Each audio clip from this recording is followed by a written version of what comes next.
Alors bonjour mes frères et sœurs, mes amis.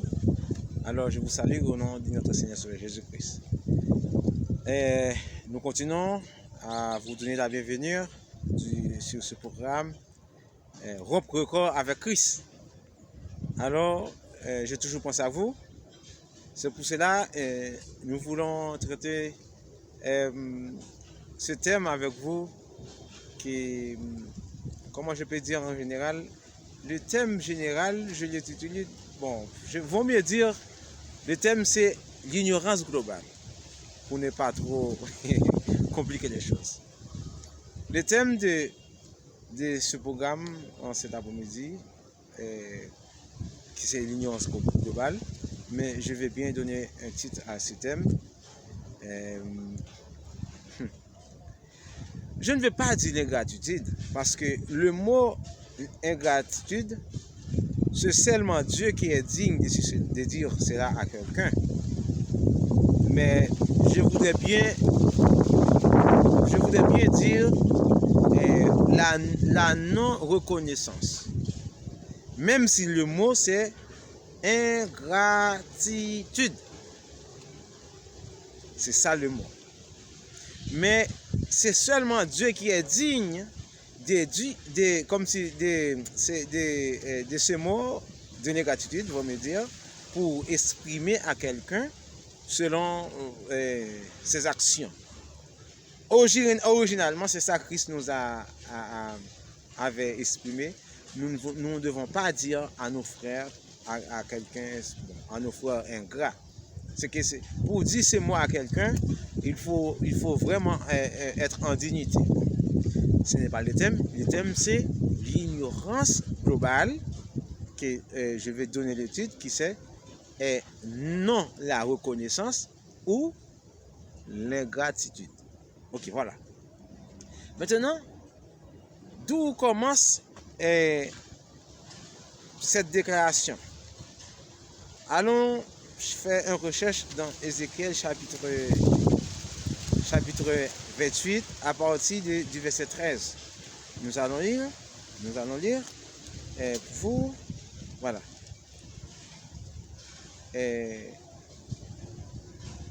Exactement à partir du verset 13.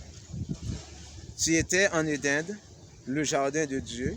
Tu étais ouvert de toute espèce de pierres précieuses, de sadouane, de topazes, de diamants, de chrysolites, d'onyx, de jaspe, de saphir, de cabourg, d'émeraude et d'or. Tes tambourins et tes flûtes étaient à ton service, préparés pour le jour où tu fus créé. Tu étais un chérubin protecteur aux ailes déployées. Je t'avais placé et tu étais sur la sainte montagne de Dieu. Tu marchais au milieu des pierres intercellentes. Tu as été intègre dans tes voies depuis le jour où tu fus créé jusqu'au celui où l'iniquité a été trouvée chez toi. Par la grandeur de ton commencement, tu as été rempli de violence et tu as péché. Je te précipite de la montagne de Dieu. Merci pour votre patience d'écouter cette lecture. Et en même temps aussi, je sollicite beaucoup de votre patience pour traiter ce thème un peu très délicat. Et ce thème que je vais traiter a une réalité de balance du monde et aussi la religion. Et parce que, bon, il y a beaucoup de personnes que j'ai entendu dire que réellement, nous avons souligné que le premier péché, c'est la désobéissance. Et bon, je n'ai pas dit le contraire, mais ce que je voudrais bien est aussi, comme si fait, je ne sais pas, bon, vaut mieux dire, je voudrais bien faire une fusion avec ce mot, avec le mot de non reconnaissant envers qui ou envers, je ne sais pas, et reconnaissant quoi, etc. Alors, ce problème commence depuis le ciel, à travers du diable, et qui devait reconnaître à Dieu en tant que tel, le créateur de l'univers, alors, et c'est pour cela que comme il n'avait pas reconnaissance envers Dieu en tant que le créateur, maintenant, il s'est rempli son cœur de violence contre Dieu. Voilà. Et nous avons beaucoup d'histoires bibliques qui nous ont rappelé, ça vaut mieux dire que tous les actes qui ont été faits dans le temps passé sont commises à cause de manque de la reconnaissance ou bien à cause de l'ingratitude. Ok. Nous avons cité tout à l'heure le diable qui avait été rempli de violence, il n'avait pas reconnaissance envers Dieu, il avait entré de violence depuis le ciel, Dieu lui a précipité vers la terre. Et nous a poursuivi à Caïn. Quand Dieu avait demandé à Caïn, où est ton frère Abel? Caïn avait demandé, est-ce que je suis gardien de mon frère? Alors, tandis que oui, Caïn était gardien de son frère. Pourquoi Caïn n'avait pas à avoir la reconnaissance de savoir qu'il était gardien de son frère, en plus qu'il était son grand frère? Ça veut dire automatiquement, naturellement, Caïn était le gardien de son frère. Là, le péché est en train de s'envoler, ou bien le péché est en train de raciner, commencer par Caïn. Alors, dans le temps de Noé, quand nous lisons dans le livre Genèse chapitre 6, verset 3, Dieu a déclaré en disant, mon esprit ne conteste pas à toujours avec l'homme ou bien dans l'homme, car l'homme est que chair.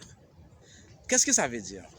Dieu, dans son temps, il a toujours prendre de la patience envers ses enfants, envers ses créatures, pour savoir comment, vaut mieux dire, pour donner du temps, pour donner de l'opportunité de leur sauver.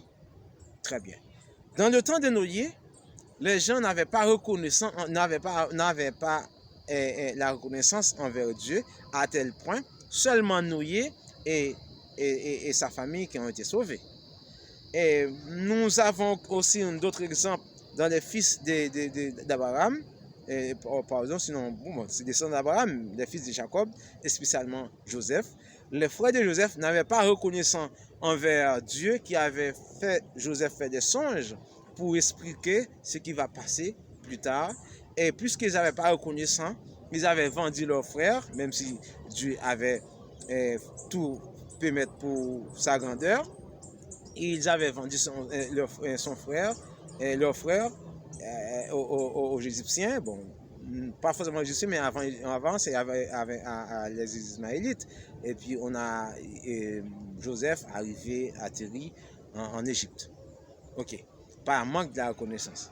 Maintenant, Dieu a fait, Pharaon a fait une vision. Joseph, dans son temps, en Égypte, il se trouvait dans la prison et il racontait aussi avec ses compagnons des visions, des rêves qu'ils avaient faits. Alors, puisqu'ils avaient raconté ses compagnons des rêves qu'ils avaient faits, alors il y avait l'un qui avait sorti de prison jusqu'à ce que, bon, il était à côté du pharaon comme un messager pour la gloire de Dieu en faveur de Joseph, à tel point quand le pharaon a fait une vision, et il avait personne dans son royaume qui pouvait bien expliquer la vision. Maintenant, il avait demandé chercher Joseph dans la prison. Alors, Joseph avait donné 14 ans précieux de sa vie en faveur d'Égypte. Alors, dans 14 ans, 7 ans d'abondance et 7 ans de la faim, Joseph avait administré Égypte d'une manière si excellente, si extraordinaire. Et plus devant, dans le chapitre de cette histoire, on a dit qu'il y avait un roi, un pharaon, qui n'avait pas connaître Joseph. Je me suis demandé, je crois que les politiciens, avant d'arriver au pouvoir, ils étaient obligés, ou bien, vaut mieux dire, il faut obliger de connaître l'histoire pour savoir comment vous allez traiter avec un peuple que vraiment vous allez diriger. C'est vraiment de l'ignorance, non? C'est pour cela que nous titulons ce thème l'ignorance globale. Alors, d'où je vais bien arriver avec vous, une génération telle que nous sommes aujourd'hui. Maintenant, c'est juste pour l'histoire. Il y a quelqu'un qui a dit, si on a oublié notre histoire, on est condamné à la répéter. Voilà. C'est pour cela que je voudrais bien faire une petite histoire avant de dire ce que je vais bien dire. Ok. De quoi je vais parler exactement? Je vais parler de notre génération. Je vais bien arriver à notre génération. Première déclaration, je vais faire une fusion avec Pharaon, avec les Israélites, et vous verrez plus devant ce que je vais faire. Alors,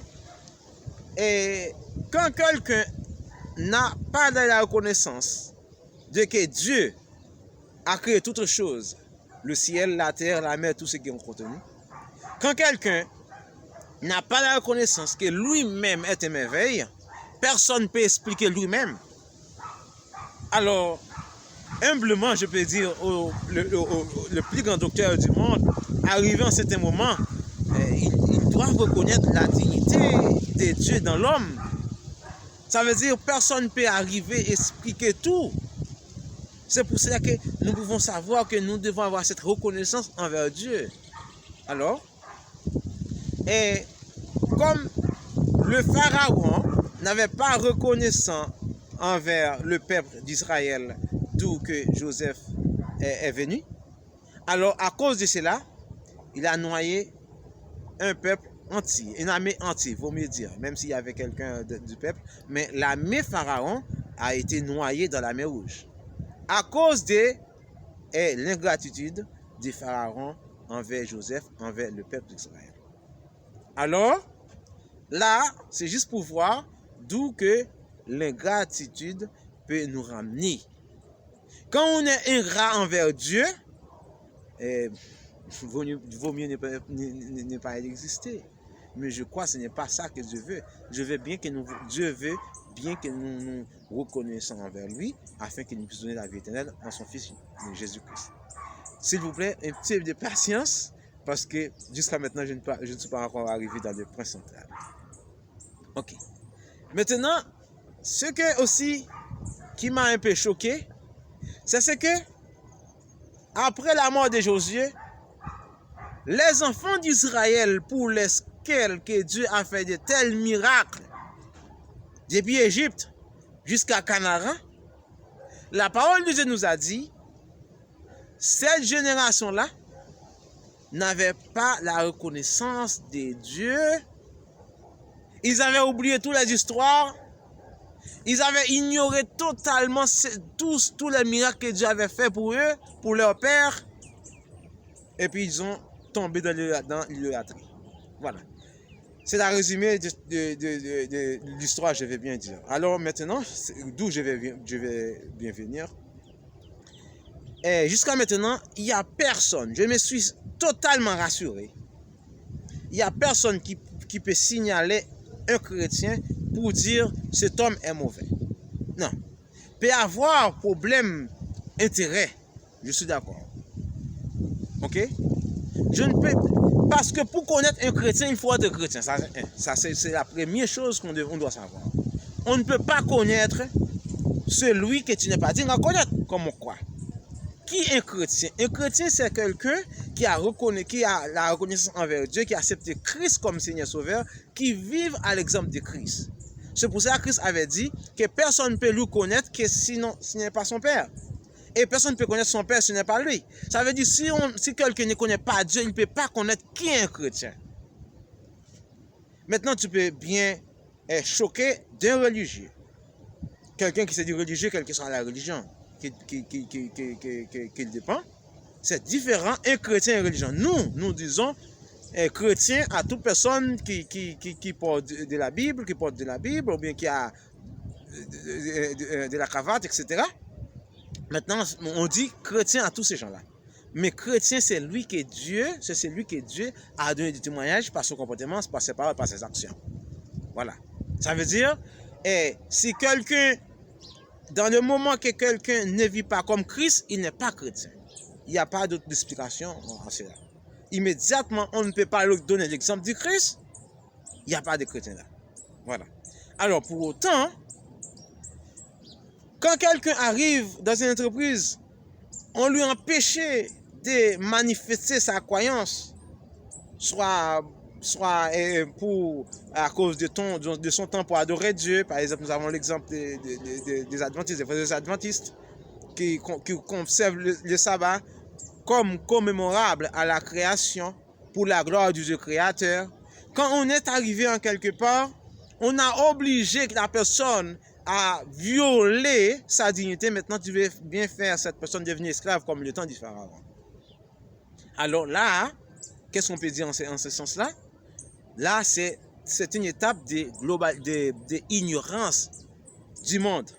Maintenant, nous pouvons bien approcher aussi dans l'ignorance de la religion. Maintenant, à cause de l'ignorance du monde, comme si on est obligé aux religieux à faire des choses qui est contre la parole de Dieu. Tandis que le monde exprime comme valable toute personne qui porte de la Bible ou bien qui a de la cravate, etc., peut être un chrétien ou une chrétienne. Ce n'est pas la réalité.